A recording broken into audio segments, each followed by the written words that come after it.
Welcome, dear listeners, to the Speak and Flow podcast, where we dive into unique experiences to help you and your team achieve maximum potential and flow. Today, I have an amazing leader, smart, authentic, a go-getter, Tana Jackson. She is the VP of Operations with Upright Labs. Hi, Tana. Hi, Melinda. Thanks for having me. I'm so excited to dive into our conversation today because it's really about how to communicate effectively when the pressure is on. And before we dive into that, I'd like for you to share with the audience, what are you passionate about when it comes to your work? Oh, goodness. Passionate about so many things. I would say I've always been into the work smarter, not harder philosophy. So when I got into operations in general, it was how can I be more efficient? So everything that I go into, it's very much how can we do this to get to A to B the most efficient way possible? And that is what comes out with thriving in chaos. So usually like love problem solving, seeing all the chaos and kind of tying it all together. That becomes my passion project. So, focusing on what is happening, how can we improve it? How can we make it better? And then when you have that success at the end, after you've fixed whatever it is you're fixing, you can kind of sit and be like, wow, that's great. So, that's one of my biggest passion things as far as work is concerned. But I'm just very passionate about women leadership, women in leadership, women supporting each other in leadership. So I really just try to be that role model. Lead by example kind of situation, not just for women, but everybody that I work with. Mm-hmm. Yeah, I'm so appreciative of you being on the podcast, just because of what you do in your role, VP of Operations. There's probably not as many women in this area. And so for you to rise and go to this level as a woman leader, I'm grateful for your expertise and sharing about women leaders in general. You probably have met a lot of leaders. You're a great leader. But what about those ones that are not so good? The women, maybe women ones. Yeah, share. Can you tell us what your experience has been? Yes. Oh, so experience with terrible managers. Absolutely. We've come across those probably numerous times in our career. So I would say on a broad scope, yes, I've had terrible leaders, whether it be, immediate managers or not, of, the old school thought process, non-inclusion, non-diversity, they don't really welcome you in. But I feel like as a woman, I see more women leaders that do not support other women.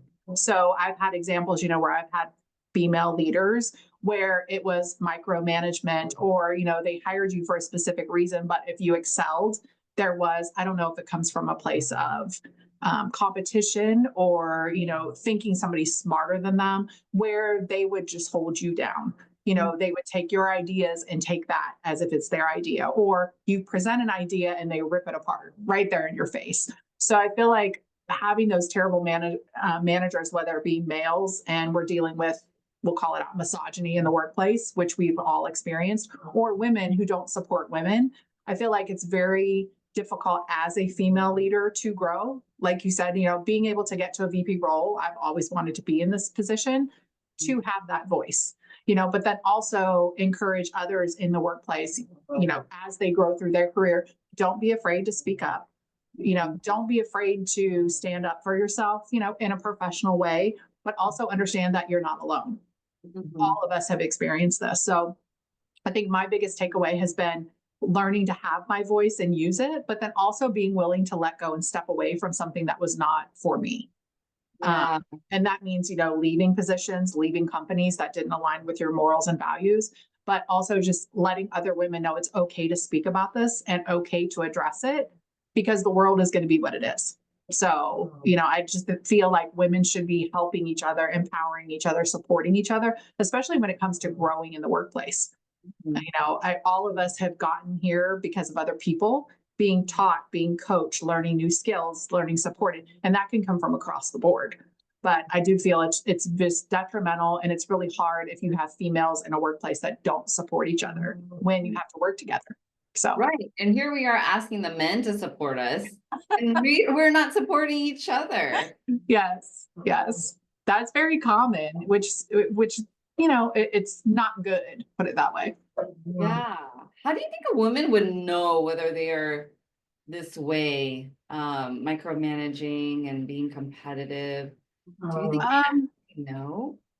I feel like there's no way you wouldn't know, whether it be different situations that happen at work where you're being given feedback that ultimately maybe you don't want to hear. But I don't feel any woman that is being, the mean girl at work doesn't know that she's done that to some extent. But then again, there may be ones that are oblivious to it and they just think they're not doing anything wrong. And that, but as a company, this is something that's very noticeable. If your employees are leaving under one manager continuously and in their exit intros, they're saying that this person X, Y, and Z, at some point you have to believe it. It can't really be everybody's fault. Right. So I think it's that balancing act of being able to recognize that. But I also feel people have to be emotionally conscious of their own actions. Do you think it's more intense as they get higher, or is it pretty I would similar? hope not. But then again, depending upon their situation, maybe it is where they're still trying to prove themselves, or they don't want somebody to look better than them, or, whatever that situation is. I think if you look at it, all that context. But being in those shoes before and having this done to me, it was a growing experience, but it also showed me what I don't want to be as a leader. Right. What was that like for you as you were experiencing? What were you feeling as it was happening for you? More of just uncomfortableness because you see it happening and you're trying to be professional because you can be, you can take it how you would have like in a personal situation and really call them out. But I think when you look at like the bigger scale of it, you're trying to be professional, you want to get along with everybody, you want to work, you don't want to lose your job, but then also it is the situation where at some point, depending upon, how that is, you have to make a conscious decision. Is this for me or is this not for me? Are you getting supported by the company or are you not getting supported by the company? Because I do know a lot of women that have escalated situations like this to HR and, it didn't go in their favor. So they went and found something better. And, even going through what I did, it made me very resilient. It made me look at leadership differently. So I feel like when you do see the bad, you understand what you don't want to be. So then when you become a leader, you try to embody the things that are the opposite of what you experienced because you don't want somebody else to feel what you felt. Oh, totally. Well, now that we're here, what did you take away? How does a good leader communicate from your perspective? Oh, I think a great leader is they're transparent. They bring their teams along with them. They coach, they speak. They don't try to hide things, which is very, I mean, there are certain things that you can say or not say, but I feel like most leaders that are really good, they know how to speak to stakeholders to get buy-in. They know how to speak to their teams to get them to trust them. It's the biggest part of, does your team that you're leading feel like you have their back and they can trust you? If they're coming to you telling you their deepest, darkest secrets, whether it be a private moment or a public moment, they trust you. If they don't talk to you about anything and you have to always go to them and ask a question, they do not trust you. And do your ideas pass the sniff test with them? So especially like in revenue operations and operations, we have to pull in a lot of stakeholders from across the company and pitch our ideas. Especially for me, I'll give an example. We're working on process improvements. I've just started my role under 2 months now, but there's a lot of processes and efficiencies that we're working on.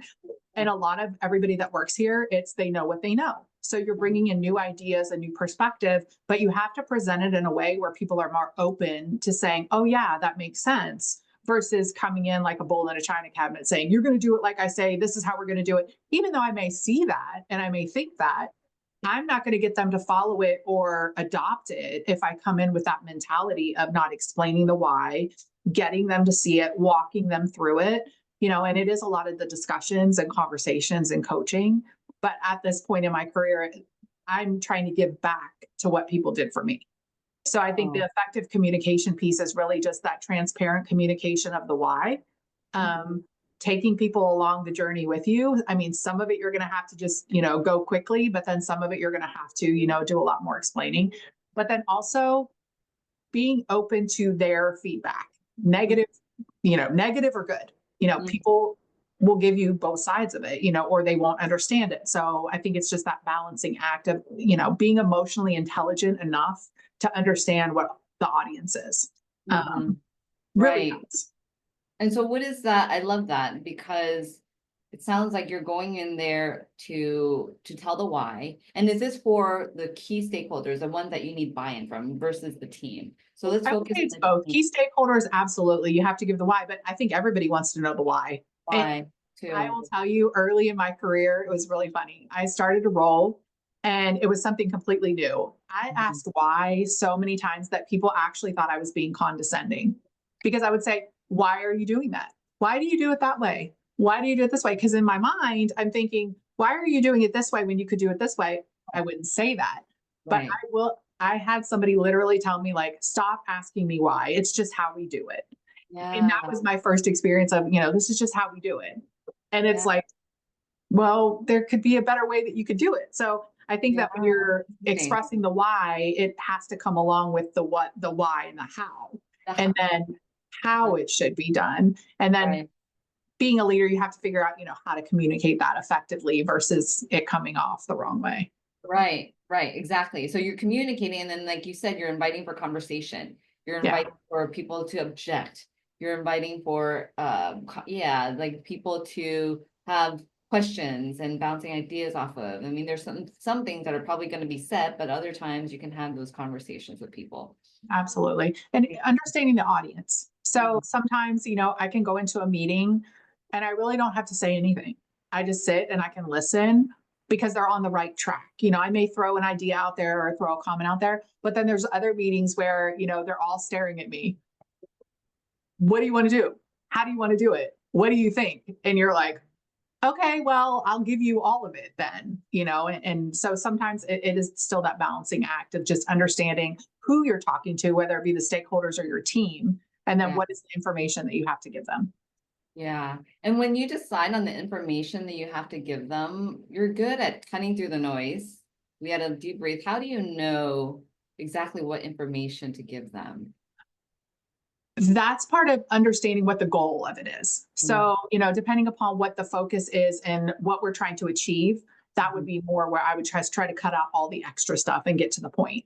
I am very, when it comes to information, like give me the key points, give me the bullet points, get to it. Just be very clear of what we're trying to accomplish. Mhm. I'm a big meeting agenda person. Like, Right. don't put a calendar invite on my calendar without somewhat of an agenda or heads up on what it's about because I don't have time to process it, especially, as we have back-to-back meetings and working remote, it's, you want to give yourself a little bit of like buffer there. So I think for me, it is cutting out all that extra stuff. And Mhm. especially when you reach a certain point in your career, you have to be able to figure out what the priorities are. Make Mhm. sure that priorities are aligned with the business goals. So there's going to be a ton of stuff that gets thrown at us all day long. Um, and I may not be able to answer my Slack messages. I may not be able to look at every email, because I've got something else that I'm concentrating on. So being clear and transparent with that type of communication also is really effective for your teams because I've been able to tell them like, hey, here are the things that I'm working on. I may not get to you unless you do this, or please understand today is like a day that I'm going to be in back-to-back meetings or I'm not going to be in the office. It's, or how to escalate things effectively. Mhm. I love it. I mean, what you do is so impactful. I mean, because in today's society, because the time is of the essence. And so seeing things from how can we be more efficient, including our communication, is so helpful. Because communication can take up a lot of time. You can talk about many topics, convoluted, and people leave all confused. Mhm. Or you leave Even a meeting. I think the biggest one that we end up in if you don't have someone owning the meeting is you yeah. get into a meeting and you really don't know what you're there for. And everybody just talks and talks and talks. And then you leave the meeting, you didn't accomplish anything. And then you have to have another meeting because you didn't do anything on the first. So, The first you know, one. it is very, this balancing of time and productivity, but then also keeping that personable culture. Yeah. Recently we were having these conversations of like blending cultures, different companies or different cultures or different people coming together. Where can we have that balance of like personal fun, getting to know each other versus, we need to be productive. So it's like adding a touch of all of that in to balance it.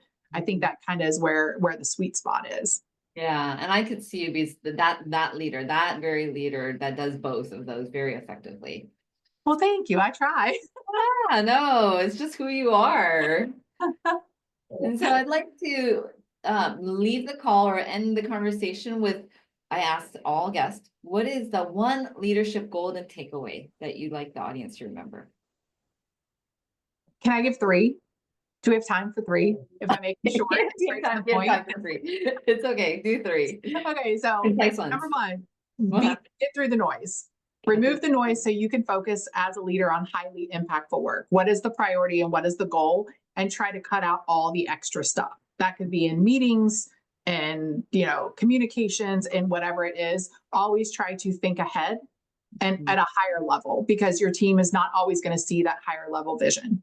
2 would be aligning your teams and stakeholders with the same vision. So I think having those same vision and value, making it tangible, gives everybody something to work towards. So it's like, if everybody is on the same page, if everybody's on the same journey, everybody has the same communication, everybody is kind of still there with you, whether they agree or not. And then number 3 would be support your team's autonomy. Allow them to do things they haven't done before. Give them things, delegate to things, even if they're like, oh, I've never done it before, guide them. We've all had amazing mentors, to get where we are in our careers. So it is on us as leaders to do that for our teams. We don't have to do it for them. We don't have to micromanage them. They may not do it how we would do it, but you could still give constructive feedback, make them better. But I feel like those are my biggest golden rules at this point of being a leader, of just being able to kind of do all that stuff and protect your team, because you're the one that's like over them, and you want things to work well and you want the business to run right. So right. I love those. Those are great. No, those really cut through the noise, know your priorities. 1, 2, 3. It's all under one umbrella of effective leadership. Cut through the noise, know your priorities, align them with your vision, to your vision. And then the 3rd is build them up, basically give them autonomy to execute on the vision. Absolutely. Love that. Thank you so much, Tana. That was amazing. I had a great time. Thank you for sharing your insights. Of course. Thanks, Melinda. I appreciate it. It's been a pleasure. It's been fun. And thank you, listeners, for joining. I trust that you've gotten your golden takeaway to execute and implement into your life. And remember, anytime you have a chance to communicate, you also have a chance to connect and to inspire, to make a bigger difference in the world. Thank you. Love you so much. Until next time. Bye. Bye. Thanks for joining the conversation today. Are you curious on how you measure up with your ability to speak in flow? Come grab my free self-assessment at https://speakinflow.com/assessment. And I'll see you on the other side.